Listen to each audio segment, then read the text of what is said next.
Olá a todos, eu sou o José Henrique, aqueles que já me conhecem, eu sou pesquisador em ciência, tecnologia e biodinâmica, e aqueles que acompanham os meus trabalhos, os meus vídeos, as minhas pesquisas, fizeram algumas perguntas pertinentes a combustível, supercombustível,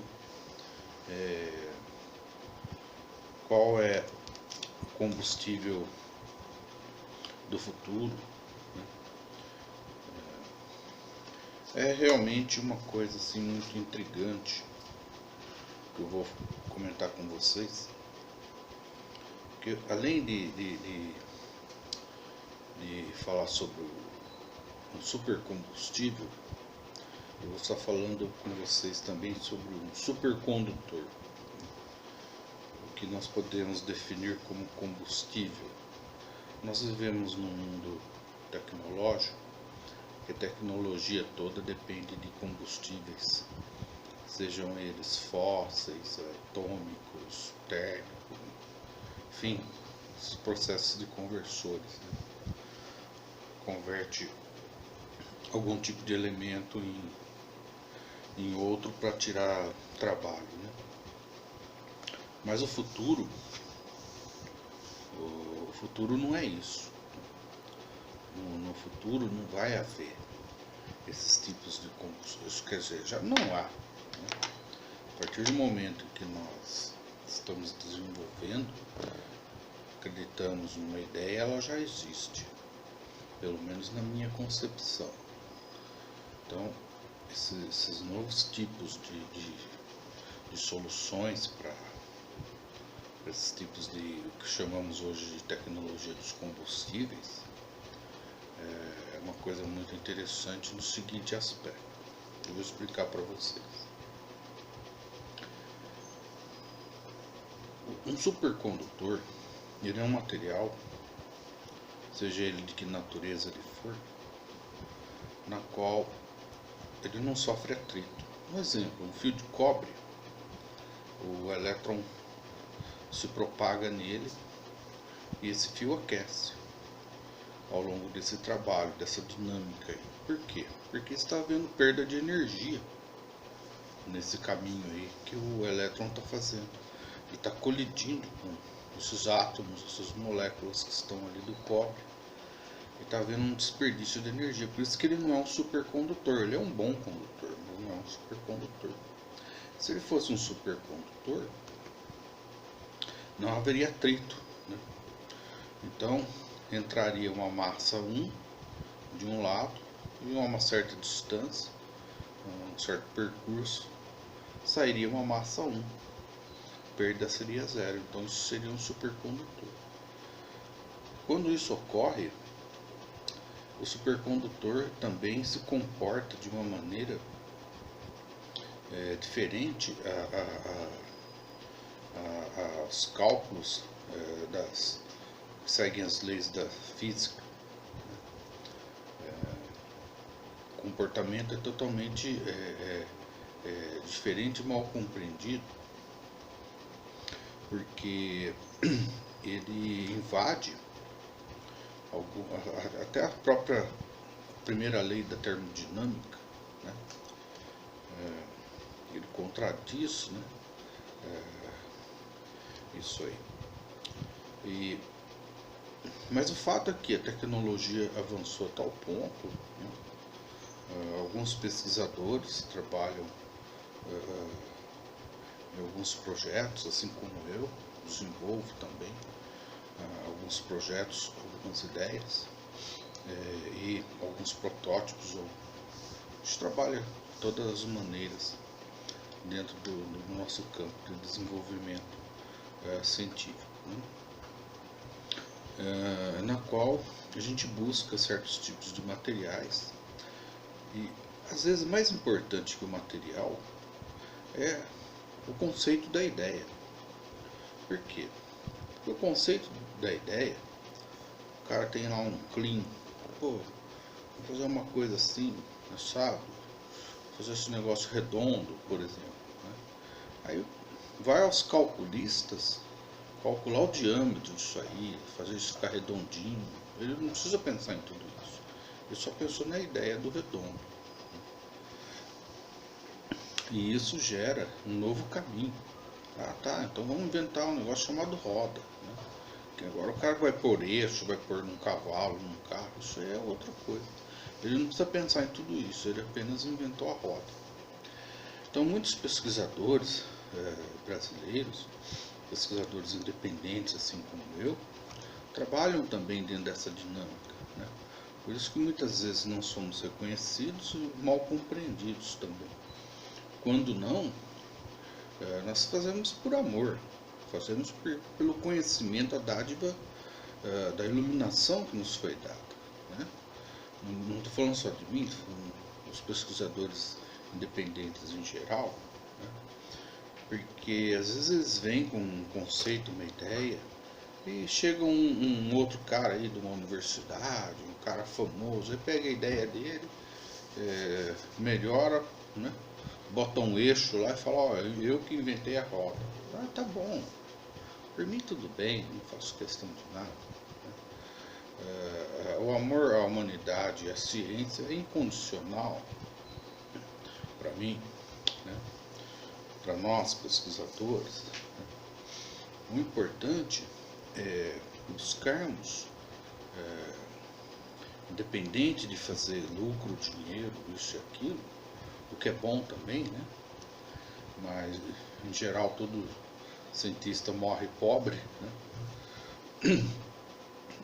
O mais importante que isso é buscarmos soluções alternativas, né? Quando as grandes ideias nos vêm, nos é concebida, né?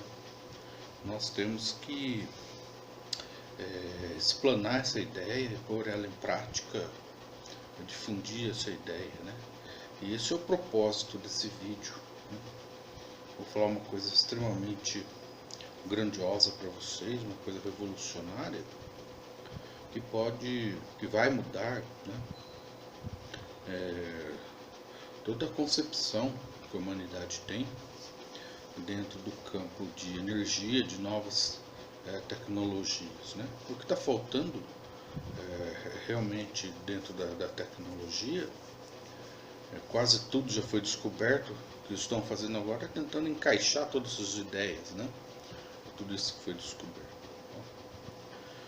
Criar modelos, arquétipos dentro dessas ideias, dentro dessas coisas que já foram descobertas e desenvolvidas, né? E é exatamente disso que eu estou falando. Vamos colocar a coisa da seguinte maneira.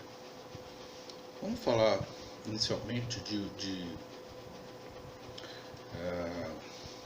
um motor de propulsão. Eu lido muito com essa área, né, de Vimana, essas coisas todas. Eles sempre estão me perguntando qual que é o combustível que poderia ser utilizado num mecanismo desse, né? Então eu vou citar um exemplo aqui. Se nós pegarmos duas partículas, né, uma partícula de Fermi e uma partícula de Higgs, unirmos os dois materiais e vamos dizer que a gente vai revestir uma espaçonave, né, vamos dizer assim, com essa um nano revestimento, e isso eu chamaria de escudo.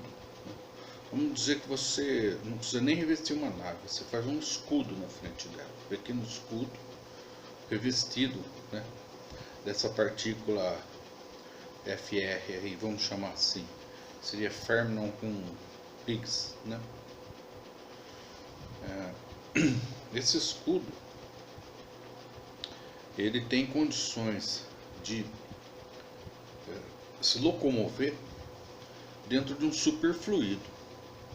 Então, como seria criado esse superfluido? você tem você tem lasers, né? O laser é uma coisa tosca se for analisar. Um leitor de código de barra é um laser. Então, você tem lasers ali que vão bombardear o hélio que está na atmosfera, no ar. Aqui, ó, tem hélio, ó, pus a mão no hélio, tá cheio de hélio aqui. No espaço está cheio de hélio. O hélio é um combustível inesgotável, né? O Sol, ele converte o hidrogênio, ele faz a fissão do hidrogênio e o resultado é hélio. Então é um combustível que tem no universo todo. Se você pegar uma espaçonave dessa, você pode navegar entre as estrelas, você vai ter combustível inesgotável, né? E estrelas no céu é o que não falta, né? Hélio também não. Só que não estou falando do hélio em si, estou falando do hélio 3. O hélio 3, ele nada mais é do que uma partícula de hélio, um átomo de hélio. Você produz ele é meio caro de se fazer, assim, artesanalmente, né? Então precisa se desenvolver uma tecnologia mais prática para isso.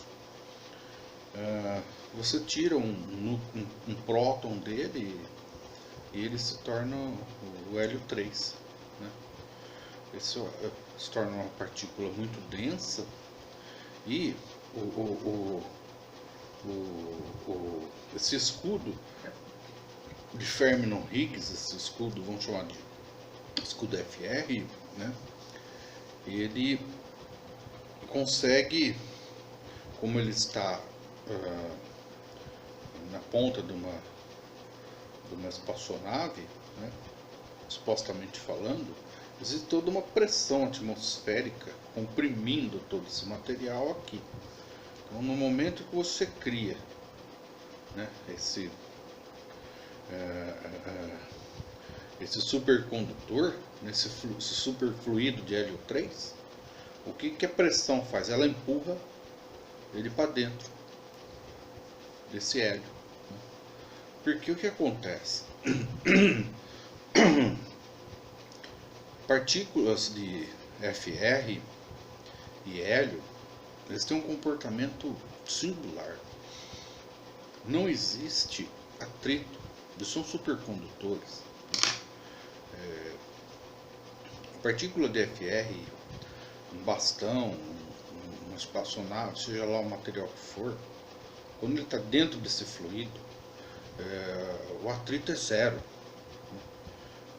Não existe perda de energia no processo. Então a locomoção ela é instantânea. Ela é mais rápida que a velocidade da luz, para você ter uma ideia. Por isso que eu falei que ele tem um comportamento singular. A coisa se dá assim num momento, na velocidade de um pensamento. Você vai ver aquele negócio já se propagou, já se locomoveu ali dentro daquele fluido, porque não há arrasto, não há nada ali dentro. Então, supostamente falando da nossa máquina aqui, isso é só uma forma didática para vocês entenderem, né, sobre combustíveis de espaçonaves do futuro, ou de algumas que já estão por aí. É exatamente isso, né? Ele cria esse escudo, ele cria, enquanto ele vai criando esse hélio 3 aqui, ele vai abrindo caminho e ela vai sendo comprimida ali e ela se propaga ali no sistema Warp, né? O sistema Warp é isso, né? Como se ele abrisse na frente e fechasse atrás, e ele empurra aquilo ali, aquela espaçonave ali para dentro, né? Isso se falando de espaçonave, né? Isso tem milhares de aplicações. Eu estou citando assim apenas um exemplo, correto? Estou falando de espaçonave. Bom, vamos colocar isso de uma outra forma. Se você entra num numa câmara, que ela te põe um revestimento, né, de FR, né, e cria um campo de hélio 3, e você, que é o hélio 3, que é o campo de FR com você dentro. Quando você cria esse campo,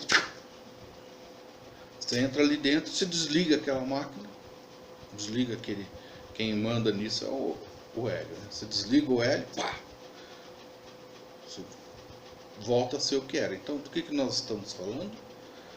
Estamos falando de teletransporte. Então, o teletransporte não dá nem tempo da pessoa pensar, ela já entrou ali dentro, já saiu. Então, o tempo em que ela se locomove para dar essa massa, estou falando de deslocamento de massa por enquanto, o que é mais difícil. Essa massa se deslocando ali dentro daquele super fluido, né, durante um período de tempo, isso define a distância em que ela chegaria. Então vamos dizer, fala assim, eu quero ir no Japão, né? Tipo, 1 bilionésimo de segundo Japão, 2 bilionésimos de segundo Austrália, sei lá, não vou falar. Você consegue calcular o deslocamento.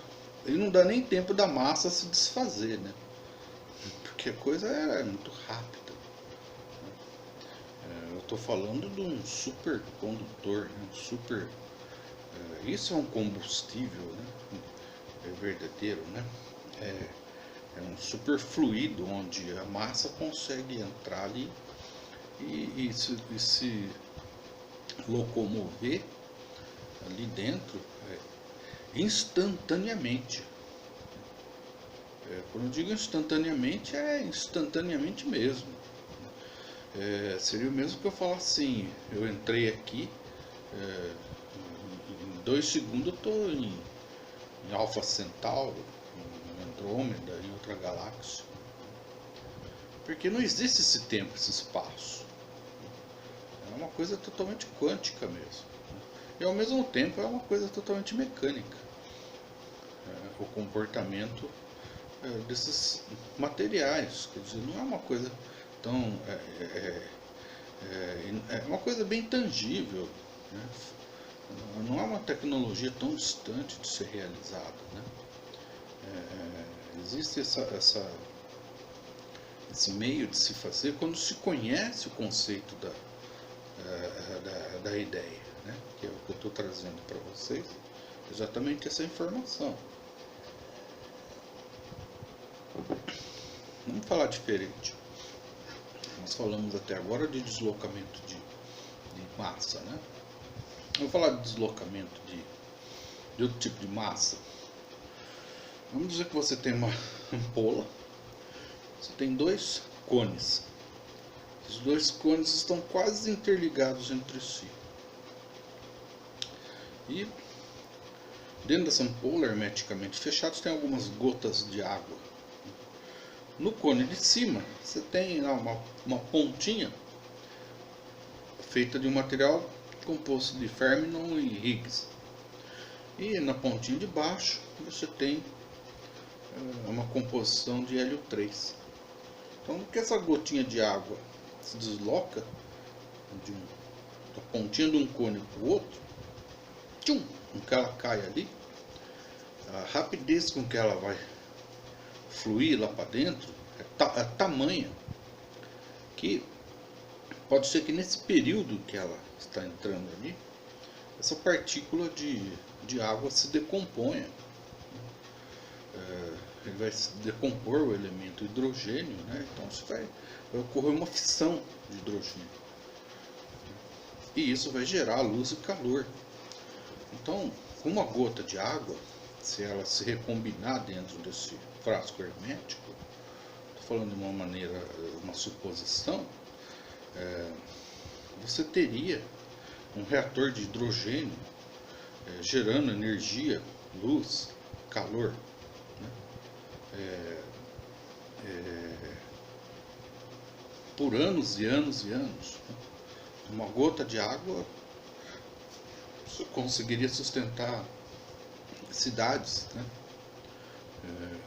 Com energia térmica ou de outra natureza que você tirar desse reator. Então, esse material pode ser utilizado para esse princípio. Ainda estamos falando de uma matéria grosseira. Vamos refinar mais a coisa para vocês talvez entenderem. Quando nós falamos de computadores, os computadores eles trabalham com um processo de, o nome já fala, processamento de dados, de informações, né? Então os códigos binários são 1 e 0, 0, 1. O que é 1 e 0? 1 quer dizer ligou, 0 quer dizer desligou. Na verdade, um computador é um monte de chave liga e desliga. E a combinação desse liga, desliga, desliga, liga, liga, se forma números, letras. Você vai gerando os bytes, kbytes, megabytes, vai gerando informações. Alguns computadores, algumas tecnologias hoje em dia, já estão trabalhando até com uma subdivisão, né, do binário, né? Não é apenas 0 e 1. Entre o 0 até chegar no 1, você tem subdivisões, né?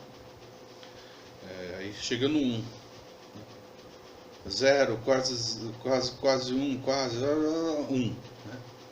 Aí, com essa subdivisão, nós conseguimos fazer o computador, vamos dizer assim, raciocinar de uma maneira mais suave, né? Ele não dá aquele salto, né, na informação, é ou não é, né? Ele dá aquela ideia do pode ser, estamos chegando lá, e, né, como se ele estivesse fazendo um raciocínio, né? E ele toma uma decisão mais acertada, mais suavizada, né? No entanto, esse processo tem seus benefícios, mas também ele gera o contratempo, né? Porque se você aumentou, né, o processamento, você aumentou o tempo linear que aquilo vai processar, né? Então, nós estamos sempre correndo atrás do grande vilão, né? O grande Deus, na verdade, de todas as coisas é o tempo, né?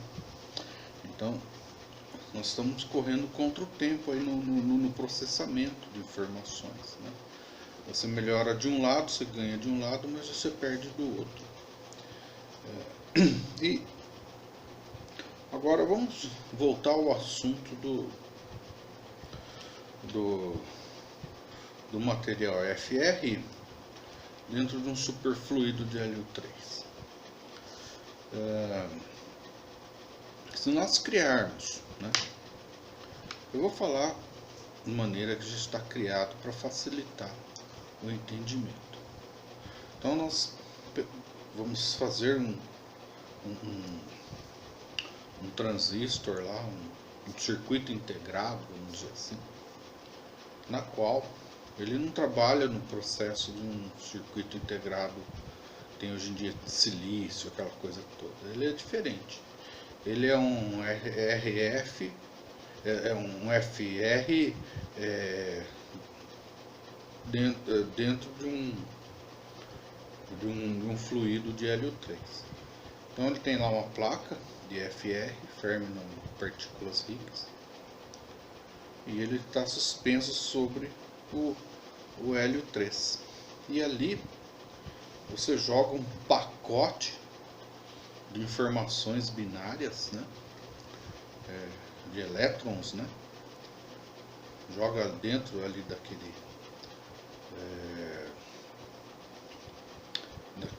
daquele circuito ali, e aquilo instantaneamente ele passa para o outro lado, porque ele é um superfluido, então não há atrito, né? Ele é um supercondutor.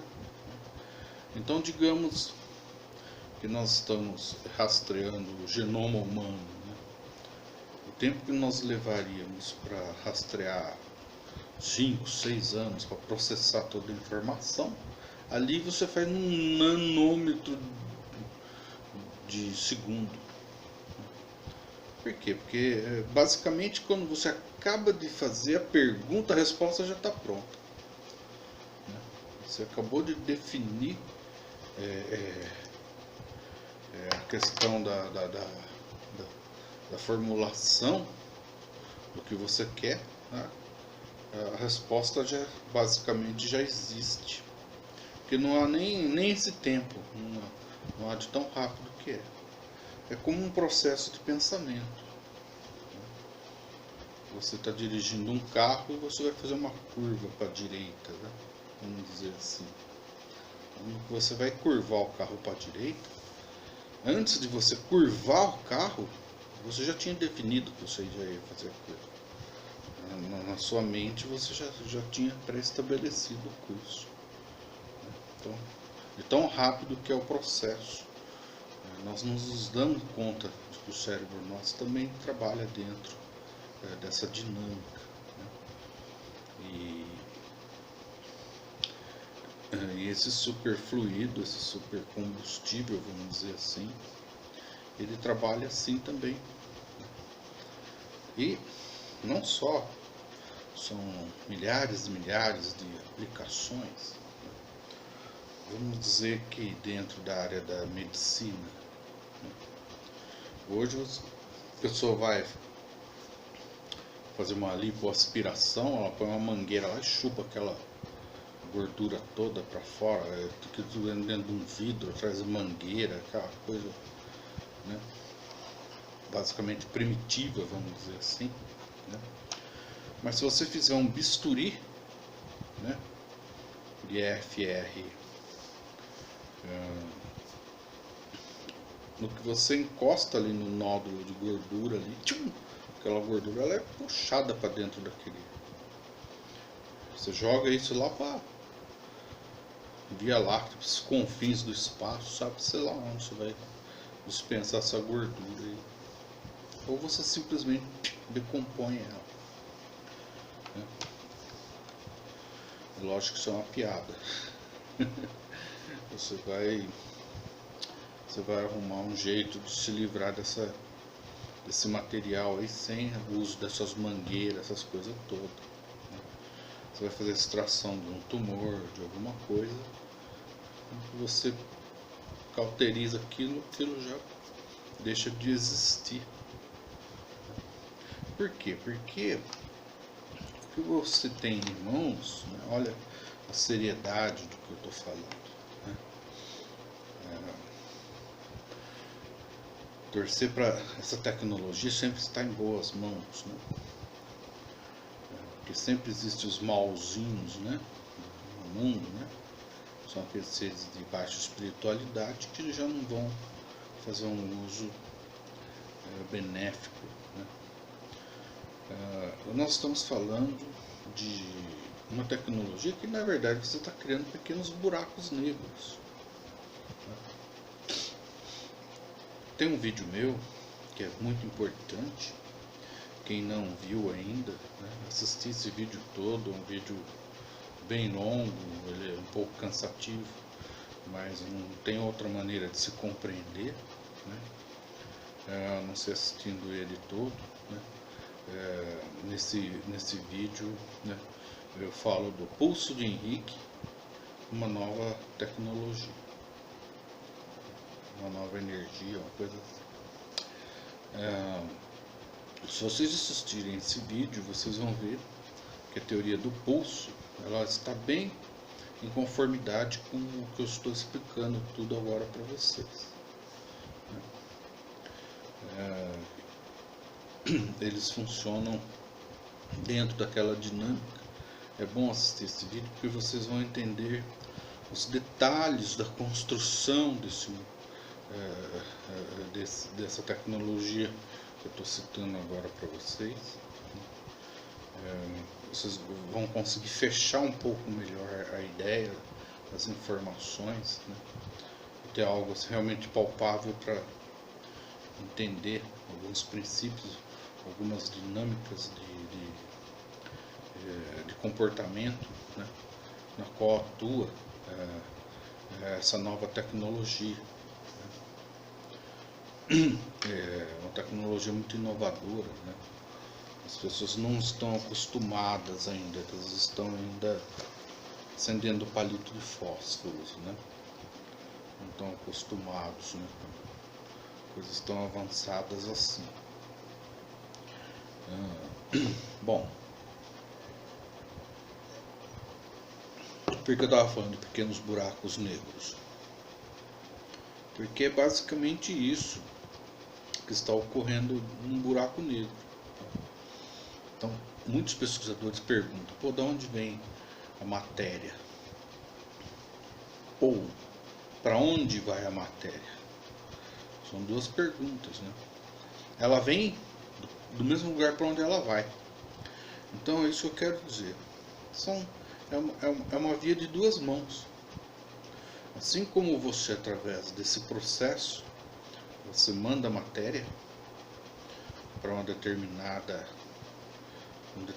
local, a uma certa distância, dentro de um outro plano temporal, espacial, né? Você pode também trazer a matéria de volta. Então, no Pulso de Henrique, fica bem explicado isso, né? Que o pessoal acha que a matéria que está no universo é essa matéria que está aqui. Não.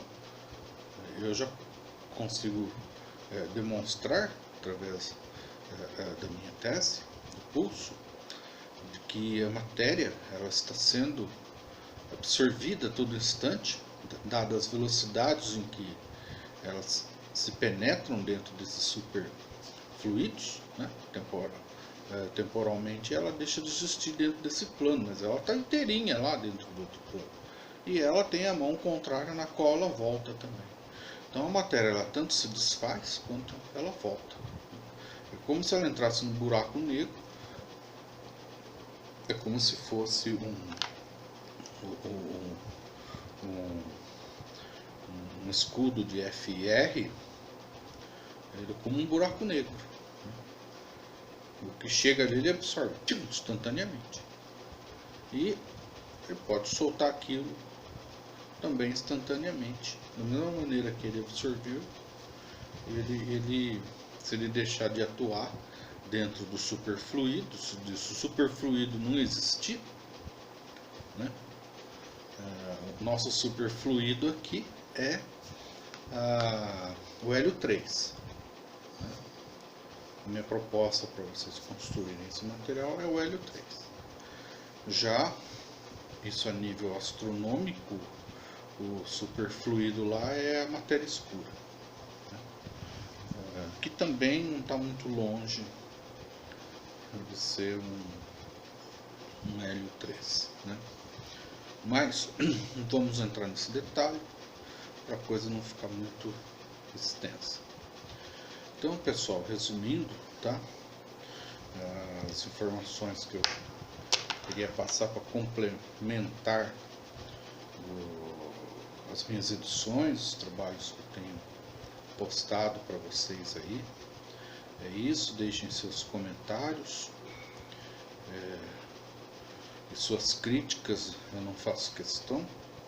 O importante é nós podermos, eu poder transmitir para vocês esses conhecimentos que me foram dados, né? E essas observações que eu tenho feito dentro das pesquisas científicas, e espero estar contribuindo de alguma maneira para a ciência e tecnologia e o futuro da humanidade. E um grande abraço a todos, contem sempre comigo, muito obrigado e até o próximo vídeo.